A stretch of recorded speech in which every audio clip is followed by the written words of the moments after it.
Imagine you go see The Bride, because it looks like this chaotic Frankenstein story. Monsters, gangsters, maybe a dark love story between the bride and the creature. The trailers make it feel edgy and weird in that fun, campy way. And then you watch the movie and realize that's actually not really what the movie is about at all. That was my biggest issue with The Bride. Not necessarily the movie itself, but how it was sold to people. Because once you actually watch the film, this movie is very clearly about female empowerment and autonomy, especially the bride discovering who she is and refusing to just exist as something that was created for a man. It's much more about identity, freedom, and self-determination than it is about just monsters running around causing chaos. And to be honest, that actually works. Jessie Buckley as the bride is amazing. Christian Bale, on the other hand, I just did not buy him as Frankenstein. Jessie brings this unpredictable, rebellious energy that makes the bride interesting to watch. You can see her realizing she doesn't belong to anyone. Not her creator, not the creature, not the world that immediately wants to control her. That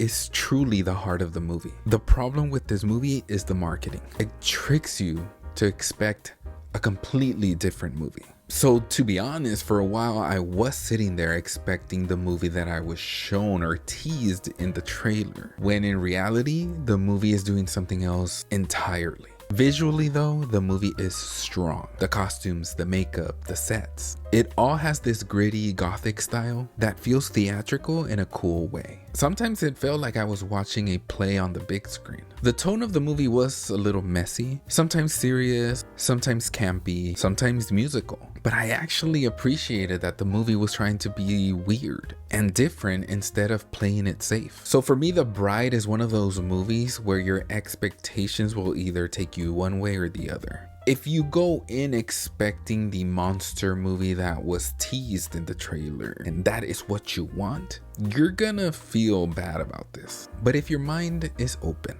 and you watch it as a story about a woman literally created for a man who decides she does not want to live for that, it actually becomes a lot more interesting. It's not perfect, the movie does drag, it does not need to be as long as it is, but there's something very admirable about what it's trying to say. So yeah, it's not the movie that the marketing promised, but there is a better one hiding underneath all of that. 3 stars for me.